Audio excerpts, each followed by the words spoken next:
People in. Awesome. Well, hello, people of the internet. Welcome to our Wednesday night class. Yeah, we'll talk about the paper. We'll start there and get out of the way. Yeah, let's pull it up here. Okay. Movie analysis. So the parameters for this are very wide, but there are some. So it has to be about American history. Like it can't be a movie about like the Three Musketeers or Louis the 14th or something like that. It's got to be within our American history too. So nothing before the Civil War. Um, it has to be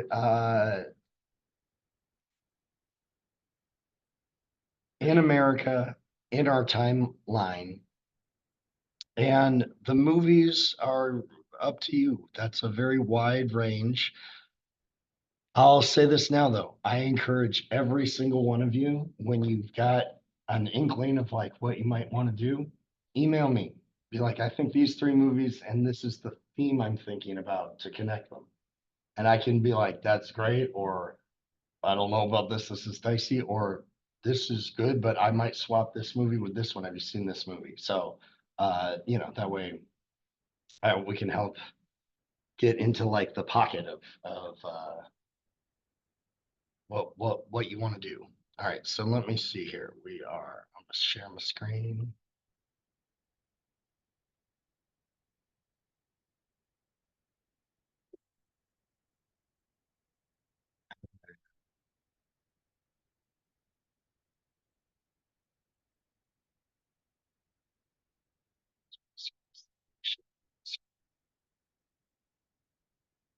Okay, well, in Canvas, come down to the bottom here. We've got a few things. The movie analysis uh, project. This is where you actually submit the paper.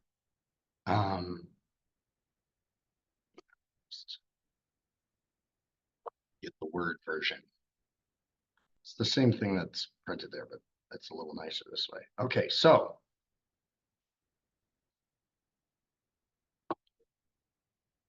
I'm not going to read through this right now. I'm losing my voice, and that's why I wrote it. You guys should read this. It will give you direction in terms of what you should be doing. When it comes to historical movies, there's like two main types of movies we can use in here. We can use ones that are about actual history, right? They're set in the exact location, right? Like, what else? I'm trying to think here. Like, I haven't seen it, but Trump, the movie that came out about him a few months ago, like, that's about an actual person, real time, real space, right? If you watch the like Saving Private Ryan, it's kind of sort of about a real life story, but it's a fictionalized tale. But it's all about the history of that thing that we're, looking at. So it's not about like a specific real life person or event. Or, well, it is about an event. It's just not like rooted a historic person. Or we can watch movies that are now history themselves. So watching say you liked film noir, like I love film noir, like kind of dark detective, gumshoe kind of movies, maybe some murder or an affair. The 40s, like the late 30s, early 40s is really when that's like the Maltese Falcon and oh geez, Double Indemnity. And then, of course, so we could watch a movie like that and it could tell us about America. at the time that that movie was made. And then maybe we could skip up to the 90s, and LA Confidential is kind of a modern film noir, excellent movie. It's set in LA. It's all about, crime in Los Angeles in the 1920s. So, or the 50s. I think it's in the 50s. So the film takes place in the 50s, but now it's also from the 90s. It's 30 years old. And then we could have maybe like a concurrent movie that could be it could be set in a previous time zone, uh, you know, or it could be not about history at all, but could be a type of film noir. And you could look at those three movies over, decades apart. And with that genre of movie and that type of movie, what is that saying about America, right? What is that saying about our history, our character, what makes us who we are, or how we like to see ourselves too, right? Because that's why looking at movies from like 50, 60, 70 years ago is very insightful because it gives you a window into like what people valued and what they were kind of about, the stories that they were telling. In 50 years, people look back on these days and be like, they were obsessed with superheroes. Like they desperately needed somebody to save them. Like America feels like it needs somebody to save it. I mean, I think that's probably both sides of the fence feel like that's true, right? I know. So that's a reflection of kind of where we are at and what the things that are on our minds and what we're dealing with. So that's what I mean by really wide. It doesn't have to be a certain type of film or um, only limited to like biopics or something like that. But with that wide of a net, like if you're going to go wide, make sure you've got a really good connecting theme for it. Because if it's like, oh yeah, I watched 9 to 5 and then um, uh, Schindler's List and finished it off with Indiana Jones and the Temple of Doom. Like, that's most likely going to be a horrible paper, or it will be an amazing paper because would be stumped to string those three things together. But like that's where you guys you've all seen different movies. You've got different ideas and different ways to connect things. So feel free, like, explore. I might come in and update this a little bit this weekend. I worked pretty hard on getting this, kind of where it is. So hopefully it's clear enough for you. So to write this paper, and here's the deal, like they don't require you to take English 101 before taking History 108. But we're required to have a research component for our class. So but a research paper, that's what you learn in 101. And so the levels of student writing, it's a big spectrum, in a class like this. So I'm not looking for your writing to be awesome at all. Uh, you you should have no reason for like simple grammatical things. I didn't used to feel like that, but we have Grammarly now. So if you're not using Grammarly, it's free and it will like fix your writing for you. And you like learn how to write better. You learn how to spell more, just by clicking the corrections and going through that. So I it's not a requirement, but I would highly recommend if you're not using Grammarly, like start using Grammarly. It's really good. Um, I'm looking for your thoughts, your insight, like what you thought about those movies, what you have to say about this topic or theme in America. So, this is such a weird writing project that it's painfully obvious when people use AI to try to write this. It's like ridiculous. Even if they go in and try to fix it and clean it up and stuff, it's very obvious, and there's no reason to, and unless you're just lazy. You know what I mean? This is why you're in college, though. It's to stretch yourself. Because believe me, stuff like this, the higher up you go in college, the more that critical thinking, original thought matters. So it's less in like lower general ed classes in general. But once you get into your major, especially if it's in a field like, you know, history or psychology or philosophy or sociology, your ability to think uniquely it sets you apart. It gets you further up. And of course, by the time if you go all the way up to do like a doctorate, PhD, it has to be an absolutely original. Nobody has done this. Nobody's written on this. Like it's actually quite hard when you get up into a field like that, kind of get niched in.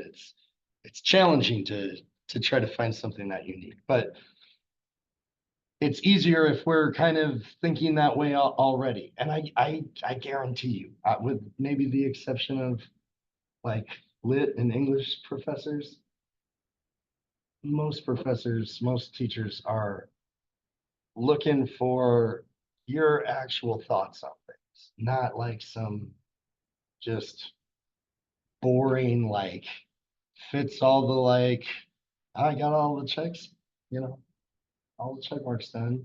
But it doesn't really say anything. It's like, oh, this is kind of word salad. I don't want that. So I want your original thoughts. Give me so for each film, um, you're going to write an intro, just a short thing. This is not a like book report, right? I've got IMDb, so I can go look up stuff if I need to. But so this is just like, hey, this is what this film was.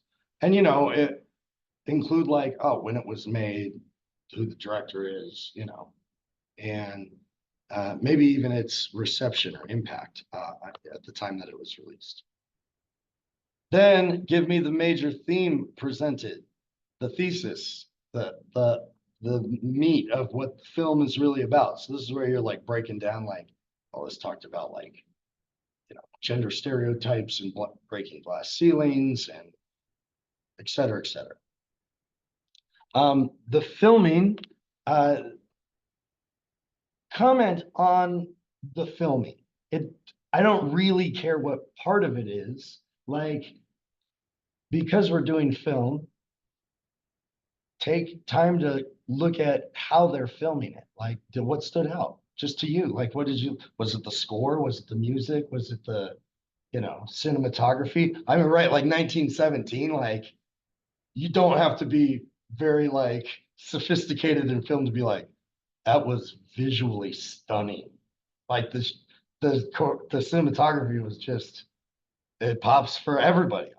Um, and so like comment on that, bring that into the discussion and maybe how that was used to, effectiveness or how they could have done better on it. Because, sometimes we're looking at history films and they can be very boring sometimes.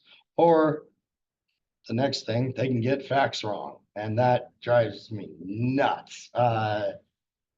Even the Menendez thing, did you guys watch Monsters? Oh man, it's a good one for like break because you'll just want to binge it. My mom told me about most of it. Yeah, no, it's good. It's really good. But the handful of things that weren't accurate, I'm like, you have to do that. Like director's choice. So all films are like that because even the most accurate historical film, it's not the history, it's the film interpretation of something. So, artistic choices are made. And a good website for that to get kind of it's called History versus Hollywood.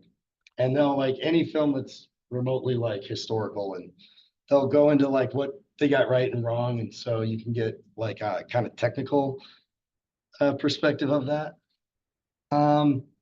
Summarize what you just told me. Like give me a closing few, sentences, summing that up and really like tying it back into the overall theme of the three movies that you're talking about. And that'll give you an easy transition then to the next film. So it's not like The Shining, Rocky Four, it's, like start with the film, but by the time you're done summing it up, you should be, you're talking about the themes and the major overtones of things. And so that could just lead you right into the next film. Like they might be very different films, but did you notice that, this has the same general characters in it as the other film? I've got the hero and the bad guy and the jester and the, so do that for all three films. And that should be probably about 6 pages, like double spaced, that's a couple pages per film. And if you're going through all of these things, you'll have no shortage of things to write on. The challenge, though, again, is to stay the summing up parts, the intro and summarization, it's the small little bookends for things. That should not be the majority of what you're writing on, right? You're going to get into the meat of the film and how, like, what it's saying, the way it was really perceived then and perceived now, maybe. Because like we looked at Birth of a Nation, the KKK film comes out in 1915, like very well received by lots of parts of the country, not all. But then, it gets taken off AFI's top 100 list of films of the 20th century because, well, it's like a love letter to the Ku Klux Klan. So our position and what's acceptable, that's changed a lot in 100 years, a lot. So, even just looking at something from back then and something now, that can be helpful too. So after you've done that for all three films, you're going to write an opening paragraph for your paper, because now you know what the paper is. This is an outline for how to write the paper, and you want to have your own thesis, right, of what you're saying, what you're trying to say in this paper before you start. But that might shift while you're writing, right? Because you start getting into it, and as you start writing some of this, new thoughts occur to you as you're going through it. So that's why I say wait till the end and then write the beginning.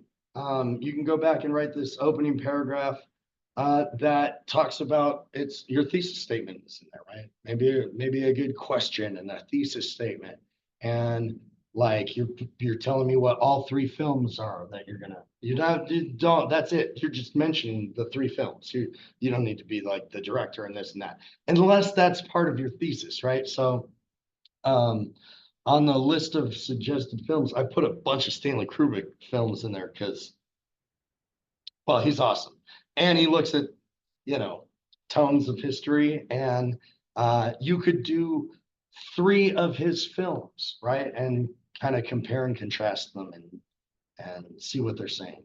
Or maybe even the same thing with an actor, right? Like that, there's quite a few actors that are in a wide range of films, and a lot of like historical ones. Like Tom Hanks is in a bunch of history movies. Like it's kind of his bread and butter. Catch Me If You Can. Anybody see that? That's a good movie. And it's based on a historical person too. It's in the 60s. It's yeah, it's a pretty enjoyable film. So yeah, then you're gonna give me the opening. It could be 2 paragraphs if you get going in there, but that'll put you right in between 6 and 8 pages. I don't mind if you go over. Sometimes people get going though. Like I've had people turn in like 15-page papers. I'm like, wow, okay, the spirit moved you. Like, um, I don't want to read that much though. If you're like cooking and you're like, this is going to be what I'm going to use to try to apply to Princeton. It's so brilliant. Cook away. I'll be impressed by it then. But otherwise, try to stay in this zone. It's a nice zone, and I think okay. So when I was in community college, in this college, taking like English 101s, like I'd be like 6 pages. I don't know. I'm gonna write 6 pages. I don't like. What am I gonna write on? that's because I was not used to writing and writing in this way. It wasn't very long before I'm like, 6 pages? How am I going to say anything in 6 pages? I need 20 like that, which is where you want to be when you start writing a paper, right? Like you want to have watched these movies, you want to have taken maybe some notes on those movies. You want to go look them up, research them, IMDb, Hollywood versus history. You've got all your info. So you're like, oh, I can say a bunch of stuff about The Shining. I just watched like 8 YouTube conspiracy theory videos about it. Like you're coming with all the ingredients. So if you're just sitting down and it's blank, yeah, that can be very overwhelming. But I think with this type of paper, because of all the different facets, it's really not hard to fill that up. I think it's hard to keep it in 8 pages as a good paper. You could turn it in a 3-page paper, it wouldn't be good. Like that'd be, one paragraph on each film with, you know, maybe an opening paragraph. Like that's not good. So if you wait until the last minute though, this will sneak up on you, especially because to watch the films takes time, you know.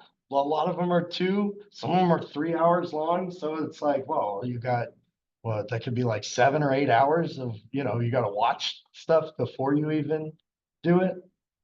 Um, this is the format. This is just pretty standard MLA format, Times New Roman, double spaced, 12 font, 1-inch margins. Um, I read so much in papers and stuff like this that I don't have to check. I instantly know like that's 11.5 font, or that's not usually, people are not usually going small. They're going Trying to big. go bigger. Yeah. I instantly know. I'm pretty much all the teachers do because we look at this stuff all the time. Yeah, here's a link for Grammarly right in there. And this is advice for you for all papers. Proofread it. Like read through the whole thing, read it out loud. You'll catch way more stuff if you just read it out loud. You're like, well, that word shouldn't be there, or that's nonsense, or that's ridiculous, or I kind of jumped from one thought to another abruptly. You'll notice stuff there. So, yeah, that's just advice for all writing, for any writing anything anywhere. You can read through this for kind of how I'm going to be looking at these things. And then down here at the bottom, I've got, this is just like a handful of themes with movies that I've seen that I'm like, oh, well, you can do it on any number of things. Like gangs, you could do 3 movies that are on, like African American gangs, LA ghettos, whatever. Or you could do one film on that, one film on like the mafia, and maybe like, I don't know, film about the cops.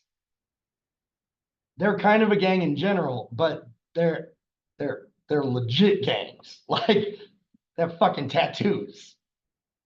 But that's crazy.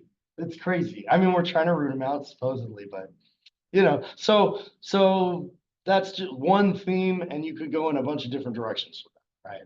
You could also look at like cowboy bank robber gangs from the Old West, right? There's so many different options. There's so many things just in that one small theme. The aftermath of war, which is different than a war movie, because all of these movies are about, well, maybe Apocalypse Now is actually during the war, but the rest of them are about life after the war. The first one, The Best Years of Our Lives, came out in 1946, so the year after World War II ends. It stars a real veteran who had never acted before, who has 2 hooks for hands. and he returns back to life in his small town. It won Best Picture. It's an incredible film, and it's like, whew, this is crazy anti-war for it being 1946. You think everybody be all patriotic in it? Like, oh no, maybe people are like burnt from the war, and a lot of Americans did lose family members and friends, and yeah, things that we don't always think about. Yeah, I mean, so many different types of themes, and this is just, the ones that I could rattle off the top of my head with movies that I've watched or have thoughts on. So uh this, like, I'll say this, and sports is a good it's a good example of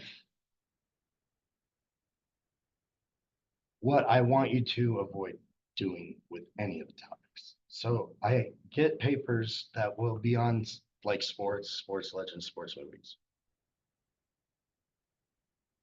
But um they're kind of just like fan novels to the films, right? It's like, well, I watched this and Seabiscuit's so amazing. I just love Seabiscuit.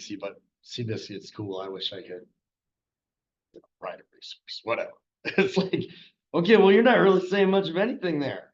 So topics like this that are fluffier, right? That's a lot more lighthearted than the aftermath of war, right? Like, because a lot of these are like, oh, geez, that's kind of heavy, like you're dealing with a lot when you're doing like, civil rights movements or indigenous people or assassinations or but it's harder to say something meaningful. But when you do, it's more profound, I think, because it's not obvious. So saying, watching Best Years of Our Lives and saying, yeah, like, well, life after the war was hard and like we didn't really welcome all the vets back the way, so that's kind of low hanging fruit. It's perfectly fine to do. There's nothing wrong with that. But if you're like weaving together some of these movies, you do Seabiscuit and Foxcatcher and maybe um, King Richard, and talk about the abusive nature of competitive sports and like potentially abusive people in the coaching world, and maybe how that's become more of a conversation in the last couple decades than it ever was. And maybe that's saying something about how America used to be and how we're different now, right? So that is not really like that complicated of a thought, but it's not one that would occur to most people, right? That's like, oh, well, yeah, I mean, that's kind of a way different, out of pocket topic or theme. Um, where like aftermath of wars, it's very like what we're dealing with in history. So if you do something like that, make sure it's got teeth to it, right? Like you're actually saying something meaningful, not just like repeating how, all these guys had adversity and they all overcame it. Like, sure, they did. Yeah. I mean, like lots of people do that. Um, I don't know that that's worth American history for. If it's like an essay writing or something for, English 101, that would be great, probably. That'd be, kind of right in the lane. But we're going for stuff with a little bit more umph to it. So like Tom Hanks movies, that's kind of low hanging. That's like very like, oh, this is kind of fluffy and easy and not like heavy to think about, which is true. And like he's got so many great movies. I mean, Forrest Gump. If if we had more time, I'd totally watch Forrest Gump. It's such a great movie, and it spans like I don't know 3 or 4 decades of American history. It's all fictional, but all the events are like real, and they cram a ton of history in there for one movie. And so that is you could write about how inspiring it is and kind of like he overcame things. And even though somebody pointed out that they're like, okay, so Forrest Gump is an underachieving white guy born in the 40s or 50s who just got things handed to him over and over again. I'm like, well, that's a different take on that movie, which I would never have thought of, but I'm like, there's a little truth in that too. Like, yeah, I don't know if that movie would get made today. Yeah, so go beyond the just that part of it. Maybe we're looking at that movie and it's made by baby boomers and it's kind of about the baby boomers years, the 50s and 60s and 70s. And what does that say about that generation and how they view themselves and what they think America's about? Right? Like that's that's a good kind of thought for a movie like that, as opposed to like Forrest Gump overcame, hardships and adversity, and America's like that. It's yeah, but Forrest Gump wasn't a real person, okay? And it's one thing to talk about, Jackie Robinson and the adversity that he faced.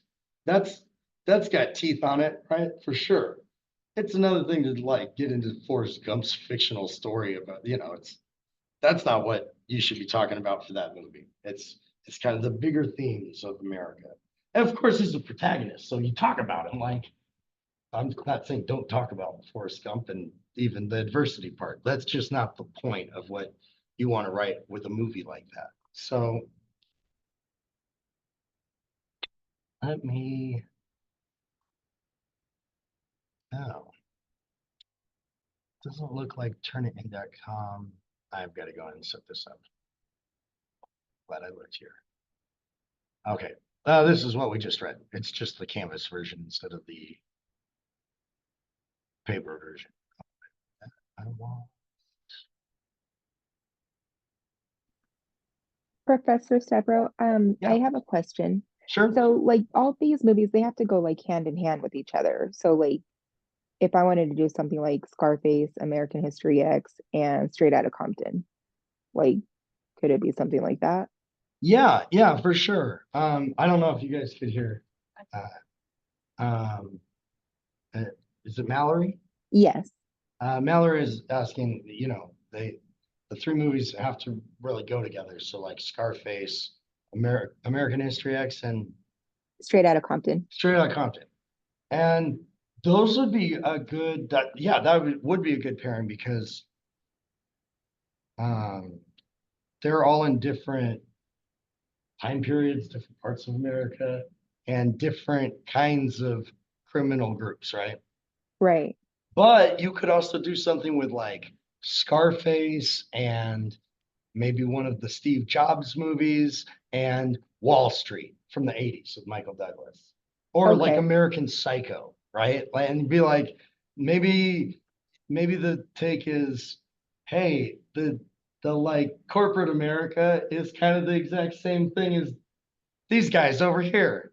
The right, Scarfaces of the world are not super different from the Gordon Geckos of the world. That's the character right. in that movie. So yeah, Okay, yeah. So it's as long as you've got a solid way to connect them, I don't okay. care what they are. But if it's like three rando movies and you just kind of write a little Like, analysis of each one and they don't connect at all, it's like, well, that's right. Like, I can't do Scarface with A League of Their Own. Like, that wouldn't match. Scarface with a League of Their Own would be a hard stretch, I Right, think. right. Okay, Yeah, great example. okay. All right, got it. Thank you. No problem. Thank you, Mallory. Mm-hmm. Oh, I feel like connecting them is gonna be the hardest part. I feel like if you have an idea of what you want to connect before you go into your movies, it might be a little easier, you know. Yeah, I agree with you. Like if you really think about like a theme and from what we've talked about in class. Sorry, in the beginning, weren't we only picking one movie? And then you changed it, right? No, I've been Has doing it three. always It's been? always been three, yeah. Oh, I don't know. I totally missed that. I wasn't here for that. Cause I wrote down a couple and they do not connect at all. yeah, no. So I would say maybe think about the theme that you want to talk about. And themes from class, from the book, we're talking about worldviews. We're talking about um, America's finances, America's corruption, America's diversity and the benefits and challenges that that brings, right? So just things that, even colonization, right? Like America is not a colonizing nation the way Europe is, but we are certainly you. I mean, we saw in the class, right, that we are indeed the colonizer now. So, if you know what, like one of those that you're like, oh, I'd like to tackle that, and it could even be something like uh, how the American family has changed over, some of our history, and you could be looking at completely fictional movies from different periods in time, that you think represent kind of like, how boomers made Forrest Gump, and that's how they think of America. It's like, yeah, that's pretty spot on. So if you find a movie like that and you're like, oh, I kind of want to like see what the neighborhood is like and family values and things, and how people are even portrayed spending their time. And I think then and this is where, if you do a theme like that, where having some outside research is great, because then if, say if you're looking at a film from the 30s, like The Grapes of Wrath, right? It's a great film. It's about Okies moving to California because of the Dust Bowl and the Great Depression. You could look at, what's a good one from the 60s? What was the first name you just said? From the third. Grapes of Wrath. Grapes of Wrath. Question. Yeah. It's actually two questions. I was thinking of writing a Hispanic America. Would these three movies work, like West Side Story, Freedom Riders, and Stand and Deliver? Oh, yeah. And the second one is, does it have to be a complete like English movie? Or because I have a movie, it's a Spanish one, and it's basically about how America funded the war in El Salvador, which caused a lot of people to come into America, Oh, which is like the oppression. yes. I Okay. I love to point that out too, to people that are like, there's a migrant train of people coming from Guatemala and El Salvador. Good, we owe it to them. We fucked their countries up. Like, Yeah, it was in the 80s. It was a yeah, Salvadorian war in the 80s. That's why I wanted to see if I could put that movie in no, as one that'd of be the great. three. I'd love that. Okay. Yeah, and I'll say this. I'll try to remember to add this to things. If I would love it, at the end when you're listing references, list wherever I can stream those movies. Because if I haven't seen it and it sounds good from your paper, I'll be like, that's my list. 'Cause I will do that when I'm writing, and I started writing down a list of them last time, and then I lost the list and I didn't know what they were all on. So if you could do that, that'd be awesome. I'd love that, because then I can hop over and like watch a film too. It takes me a while to grade these because I wind up doing that too often, like I love movies, so You can list it because the Spanish movie, it's the bottom comes with automatically with English subtitles. perfect. Yeah, I would love that. That'd be great.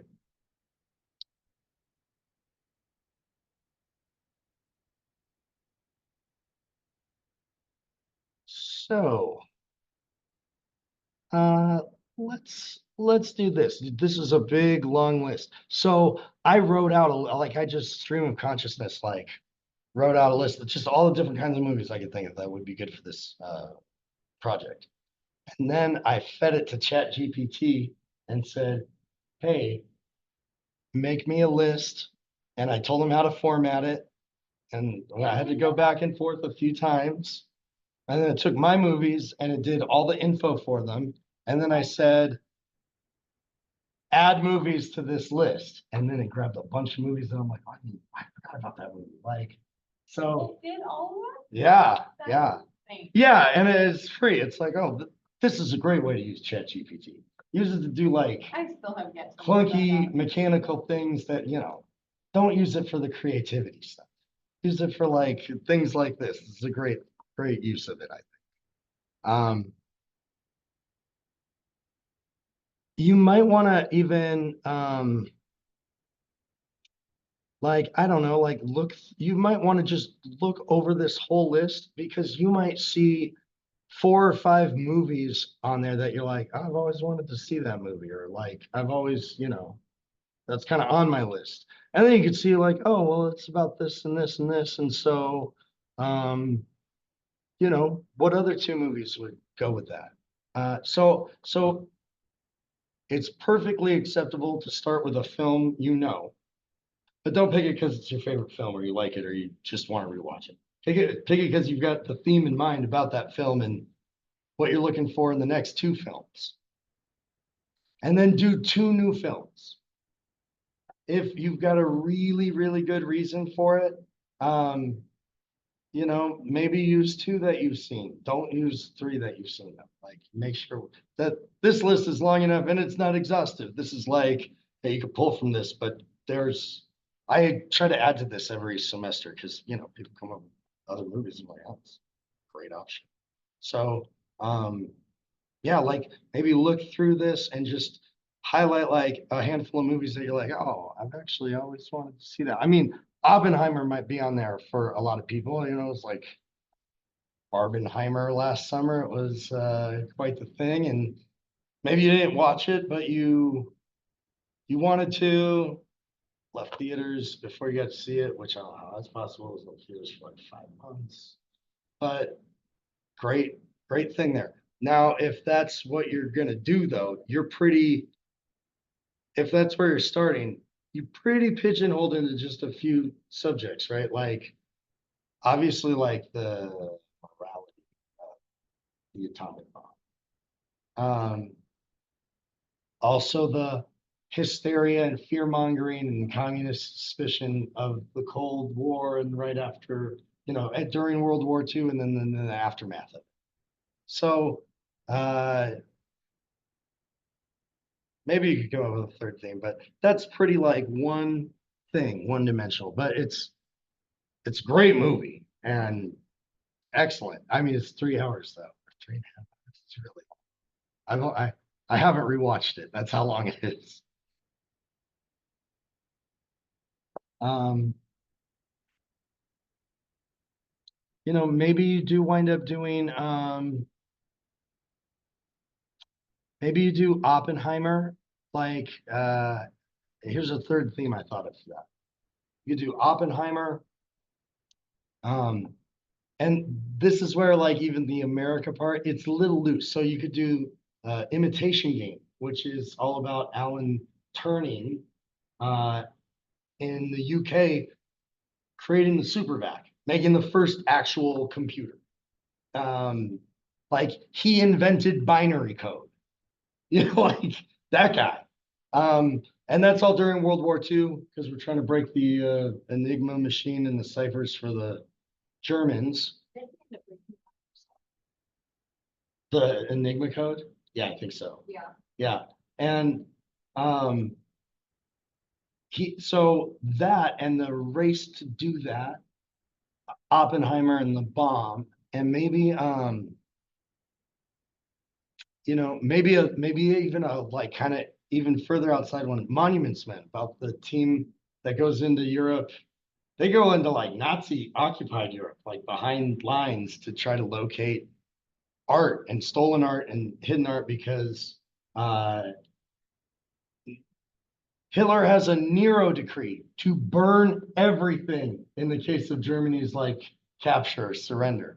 Like all of it. Burn the Mona Lisa, burn down all the libraries, burn down the churches, burn down Europe. That was Hitler. That's what he wanted.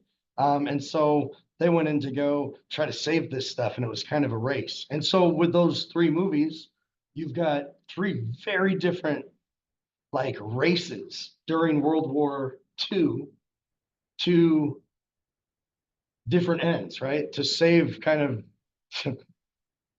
the cultural artifacts of Europe, to break codes and, process information like nobody's been able to, and make codes for that matter. And to develop atomic energy for both energy purposes, but also like tactical, like weaponry ones. So there's maybe a third option with Oppenheimer, and 3 movies that are like not really together, but you could fit them together real nicely with like, hey, this was a race and there was like uh urgency to the world and in America. And even with things like the atomic bomb, it's like working so fast, are we stopping to think about what we're doing here? I don't know. So I'm just kind of riffing off some movies. Um, how about this? Let's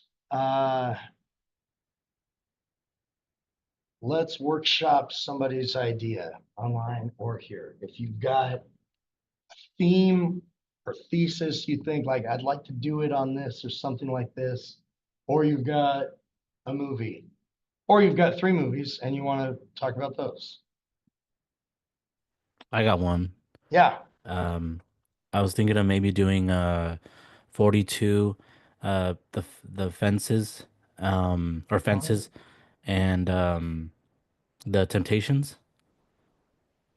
Oh, 42 Fences and the Temptations. Okay.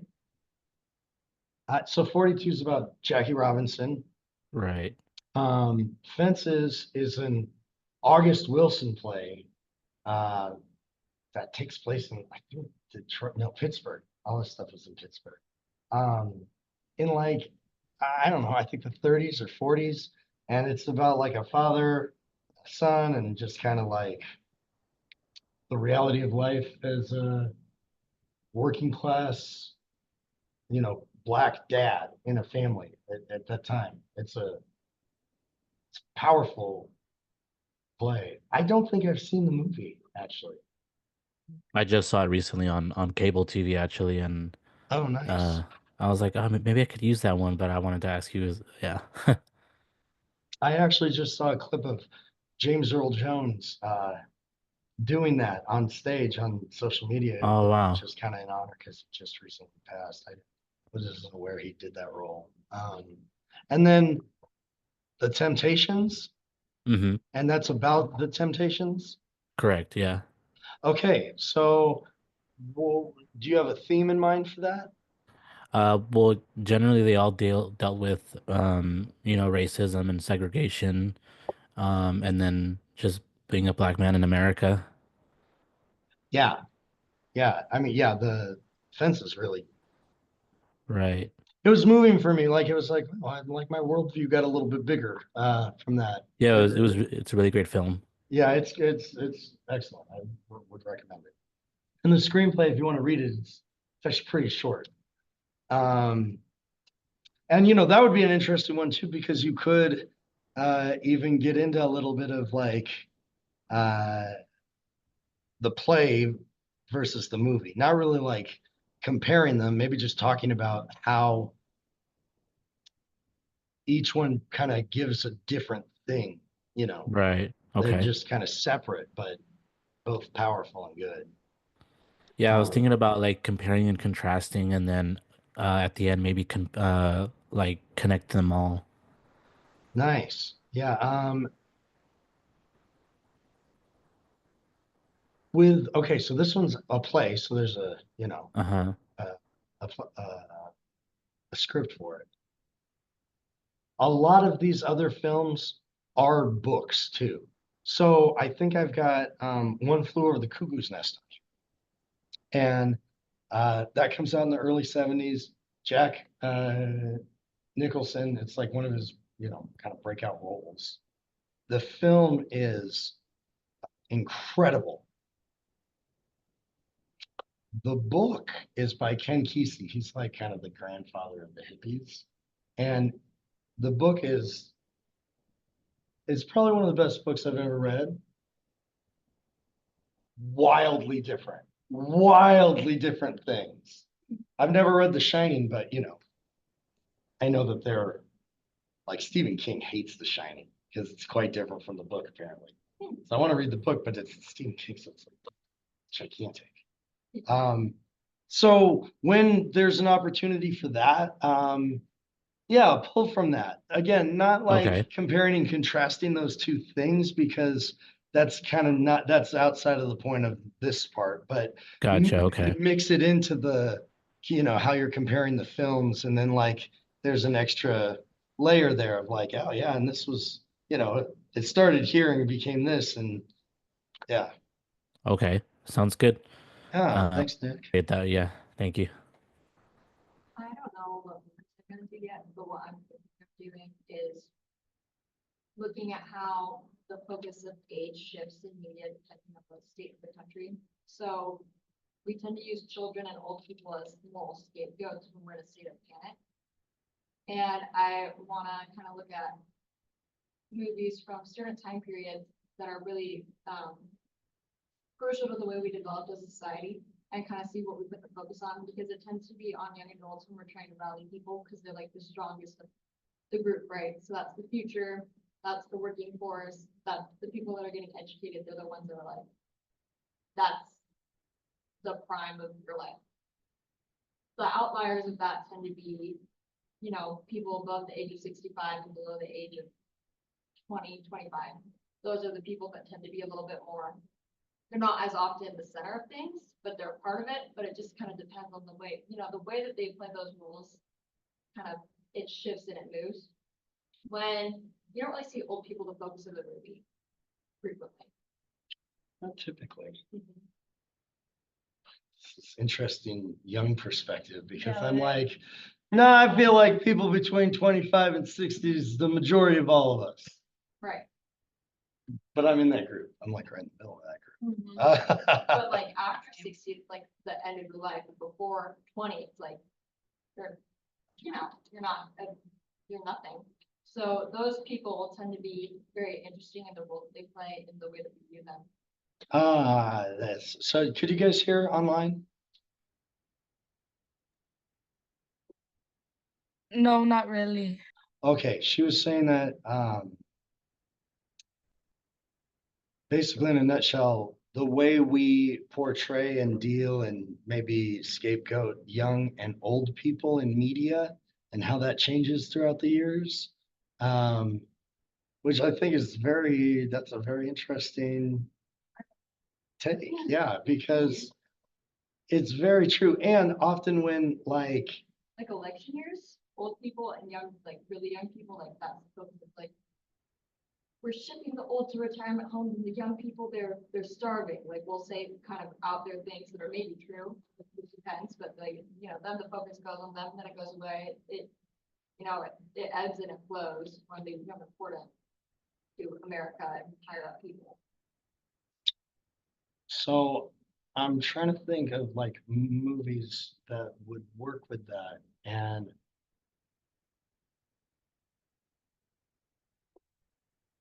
I think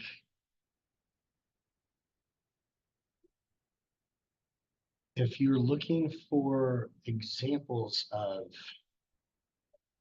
how young people are portrayed, there are some of them. If you're looking for examples of old people, there's some of those. There are not very many movies that do both. Like Grumpy Old Men, right? Grumpy Right. Old Men, that was the hit. It was like just two old guys. It's like, Yeah. you know, uh,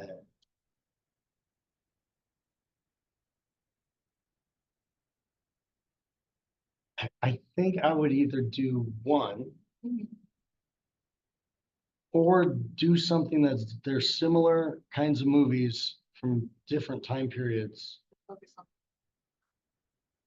The young, maybe middle-aged, and then the old. the old, yeah. Oh, Like, okay.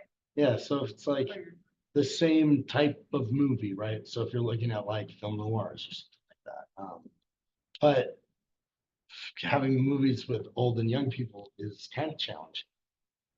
One movie that comes to mind that's very interesting, it's long. It's called Boys, Boys. Ethan Hawke makes it. And they make it over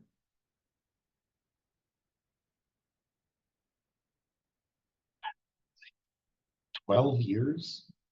Like the same actor. Oh, They wow. just filmed shots with him here and there over years. And so you're literally watching the kid age. And there's not a narrative to it because it's just him. They're just actually filming him and parts of his life. And so you get kind of a pretty raw glimpse into like a young person's life. That is kind of different than how they're portrayed in media, Yeah. right? So, because I'm also thinking of like the movie Kids. It's a notorious movie. It came out in the early 90s. A bunch of famous people are in it. That's how Rosario Dawson got discovered. She got just joined this movie that is like NC-17, but it's all teenagers that made it. So it's like a very controversial. I've actually never watched it, but it's about kids living in New York City in like the early 90s that are like doing all kinds of drugs and, you know, insane things and just kind of like teenage wildness and rebellion that was not very cleaned up, that's for sure. Oh, I did just think of it. Harold and Maude. It's made in the 60s. And it's about like a, I don't know, 17, 18-year-old boy who falls in love with like a 65-year-old woman, 70-year-old woman. And like it's their kind of like love story. It's the song from that movie is Tiptoe Through the Tulips. Yeah, it's a while. It's a very weird movie. And now that I say that, another movie that's not quite that extreme, but is the same subject is The Graduate. Like he just has an affair with Mrs. Robinson, you know, who's older. He like just graduated college. Well, I was kind of thinking of doing something along the lines of like special needs through history, like Forrest Gump, A Man Called Otto, and Sultan Clothes, like Forrest Gump and his legs, A Man Called Otto is autistic. And then there's another movie, I don't know if you've seen it, called Radio. It's Oh, yeah. that, Wait, the yeah, football movie. maybe I haven't seen it. I don't know. I Sounds saw very it a long time ago. I mean, like, probably 20 years ago. But I don't know. I don't know. if that's, like, So what? So it's radio. Radio, Forrest Gump, and his legs. I mean, I call that's another topic. I mean, I call all them and he's autistic. But I was just thinking that was kind of a. I mean, special needs is viewed so differently now than it was years and years. Just in the last 12 years, it's changed. But Yeah. I think so. No, I like that. The theme was how America's dealt with and looked at and thought about people with disabilities. And so A Man Called Otto, that's about He's talking about. I haven't seen it. I read. that seems like a controversial choice now. Oh, man, or something about another. Rain Yes, Man? that one, and Rain then there's Man? another one I just, oh my God, on Oh, man. Netflix. On Netflix, my husband and I were just watching it, and I can't think of the name. Oh my God, right me then. But anyway. The TV show? No, it was a movie on Netflix. We literally just watched it. It's no, I love that theme, and I don't think that would be. You'll have lots of So, material to talk Either about. that or polar opposite with serial killers. I don't know. Okay, I was just gonna mention on Netflix. Not yet. 'Cause On Netflix, Anna Kendrick's movie, it's her first director movie. She's also in it, is Woman of the Hour. And she's the contestant on the dating game. This is real life. This really happened. And one of the contestants who wins is a serial killer. Like in real life, he's caught later. And they were going to go on a date. She got creepy vibes and bounced out. And so it's about him in that moment and then how he gets caught. And it's a good movie because it's not super focused on the killing and whatnot. It's much more focused on this dude's weird personality and domination and then this weird event that like really happened in real life in the 60s. So that it was a good movie, whatever you doing the project on, but serial killers is. Yeah, no, so either that, or if something went good with the help is. You know, serial killers is. It's a little like the subject sports. Yeah. Because it's like people will get into the serial killer and it's all about this and this is the first time this happened and it's like, okay, but why are we doing this? Like, what do these people say about society? Yeah. Like, what did the movie reveal anything or hint at what made him my- this way? You The know? movie's Peanut Butter Falcon. I could not think of it. Oh, is that that's It's the kid with Down syndrome. yeah, and Shia LaBeouf? Yeah, I've heard that was really good. I haven't seen it. Oh, no, you're right. Thank you then.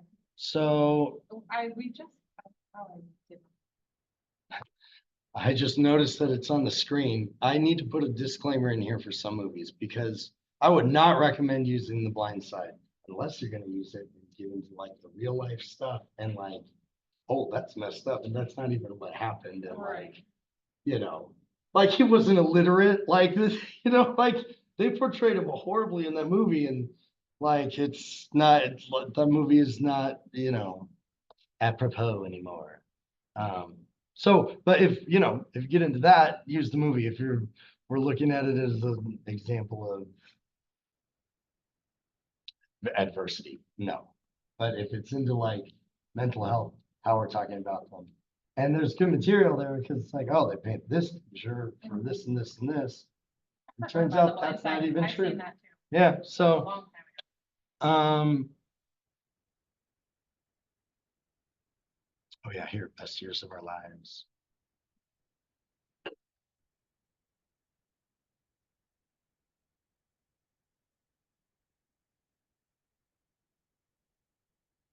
I did put, there's a couple of TV shows in here that normally I would not be about, but for something specific like 9/11, there's a 3 episode series on Hulu called The Looming Tower. That was a book that is all about, it details the communication breakdown between the FBI and the CIA over all of that stuff and just how there were warning signs but they're just in real life, those guys were in competition instead of working together. It's great, but it's a TV show.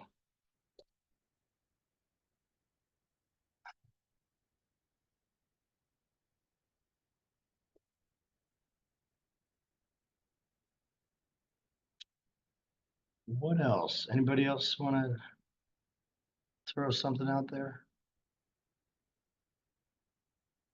What other movies are, that would go along with like the help if I were to use that? Well, The Butler, that's kind of the man version of The Help, I think. And so that's 2011. And the third one. Yeah, The Butler. He's like the White House butler. So they're like very similar movies. Actually, I've not really ever thought about it.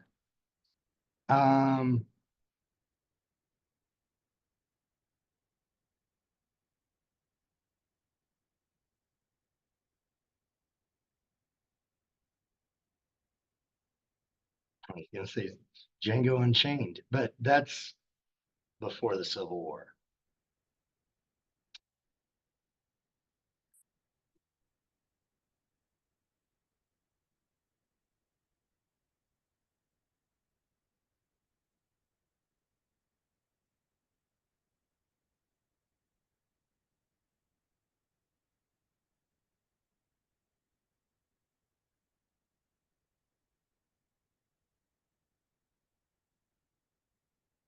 Six. I don't know. I'm trying to think.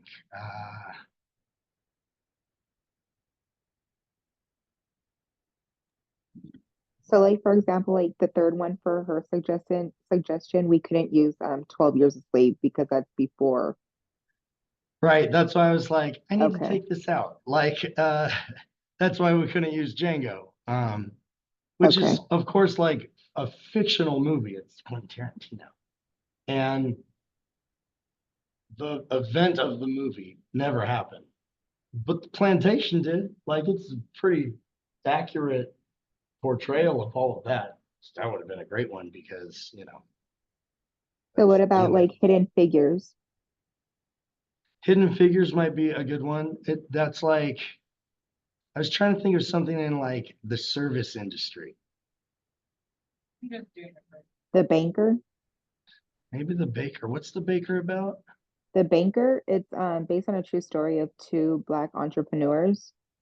I haven't seen the whole thing, but The it was Banker. mhm. Oh, the banker. I put baker. I think I said Baker the first time. It's The Yeah, Banker. no, Banker. Well, and that would be great too, because then it's three on Black Americans, which I'm kind of like a balanced person. So I'm like, well, let's kind of keep it here or do like three different, Oprah in it. It was good. It's kind of controversial. Oh, another movie is it won like Best Picture, The Green Book. Hmm. Yeah, he's like a chauffeur bodyguard. Like a Or mob scene. Selma. Yeah. Yeah. No, thank you for the suggestion. That's good. Would Shirley work? What's that? The movie Shirley, it's about the first ever Black congresswoman, and then it says it was based off a true story how she was even trying to run for president at one point. See, I think that would work good, but with more. Okay, again, like balance. It's like tic-tac-toe. Like we're either going this way or like this way, but not like this way. Like so Shirley would go good with like Hidden Figures, right? And like Black women breaking barriers. Um, the Temptations. No, not the Temptations. There's an Aretha Franklin movie. Like, that would work. Uh, or um, maybe like Black women portrayed in different like socioeconomic ranges, right? So, oh, what's the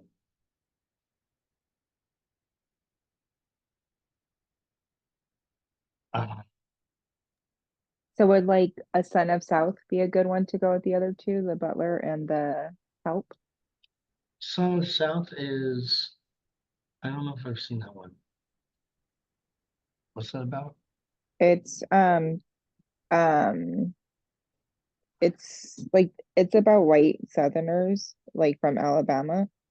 But it's like, it has to do with like, all the racial things going on back then. But um Yeah, I I mean, don't yeah, that could work. I was thinking of oh God, what's the name of the book? I think Oprah's in the movie. The Color Purple. Beloved, Oh, Toni Morrison. Um, that she's like a dirt poor ex-slave after the Civil War. What's it called? Um, what did I just say? I don't know. I was shaping. Beloved. Yeah. Um, and then maybe something that's uh maybe more like in the middle, like a picture of what it looks like for a Black woman in the 20th century to pursue kind of the middle road American dream, right? Suburbia, segregation, redlining. How does that all shake out? I can't think of a movie off the top of my head for that, but I'm sure there are plenty. Um, and then maybe something like Chisholm or something that's kind of showing that high achieving career end of things and just how it, the story of people is not monolithic, right? So there's a wide range of experiences and what that was like, and or maybe things that are again in different time periods or set in different time periods.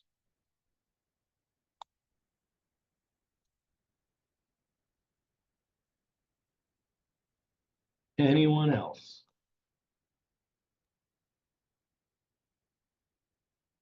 Well, I think you guys get kind of should have the gist of this now. Like I said, this is a good time to start working on this, like over the Thanksgiving week. Like, we're not gonna do class next week because it's gonna be on the night before Thanksgiving. So, if you've got time off, like, watch the movies. If you've got the patience and the sitting power for it, maybe watch all three of them, back to back. Like, that'd be interesting. God forbid you're sick or something like that, just in bed, bang them out. And then, start kind of just drafting or sketching out like kind of what you want to say about each film. Like, come up with an idea of it. Do a little background research on the films, and then start writing.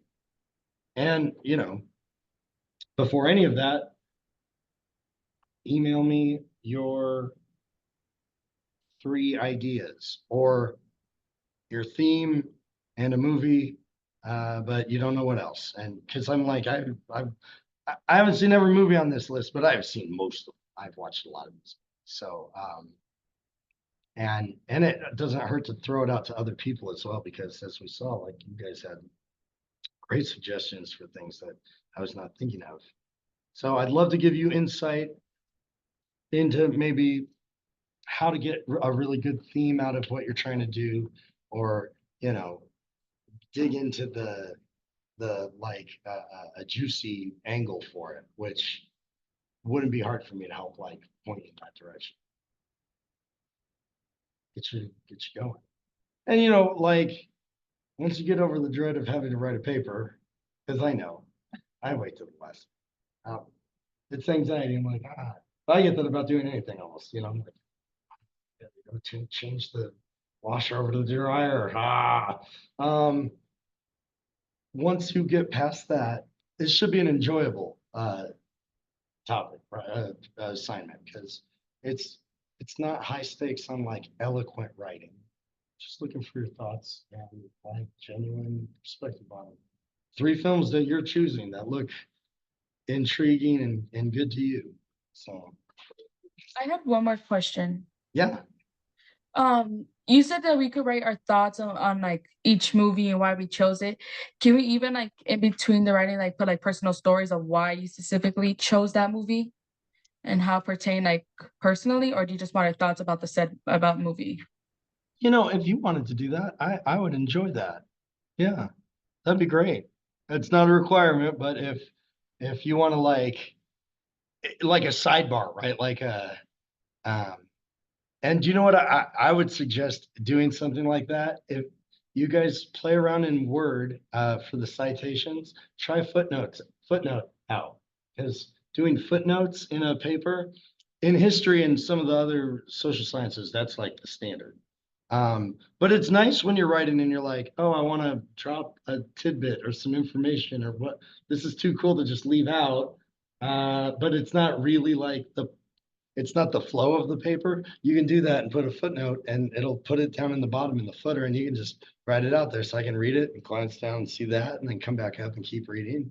You don't have to do that, but it'd be cool to have that. Like, I'd mess around with it because it's worth knowing how to do those.